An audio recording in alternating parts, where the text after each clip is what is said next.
مقال للإعلامي والسياسي اللبناني جورج قرداحي: لو كانت الصواريخ عبثية لما جاءوا بحاملات الطائرات ليساندوا دولة الاحتلال التي زرعوها كالشوكة في حلوقنا، ولو كانت الكتائب مجرد بضعة مسلحين لما وقفوا على أبواب غزة خائفين أن يخطوا نحوها خطوة، ولو كانت الخطابات لا تجدي لما تسمروا أمام الشاشات يسمعون كلام الملثم ويحللونه، ولما شعرنا نحن بشيء من العزة تدب فينا، لو كانت المنشورات في مواقع التواصل غير مجدية لما حذفوها وقيدوا الحسابات، ولكنها معركة وعي وصناعة رأي عام.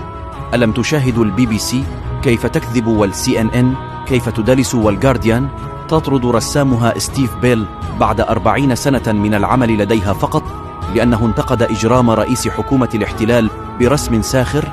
هذه معركة أمة كاملة، لا معركة غزة وحدها. غزة هي رأس الحربة فقط، والمعركة إنما هي معركة عقيدة لا معركة جيوش، والقتال هو قتال وجود لا قتال حدود. فخذ موقعك منها بحسب مجالك بالمال والتظاهر وكتابة المنشورات في مواقع التواصل وبإسكات التافهين.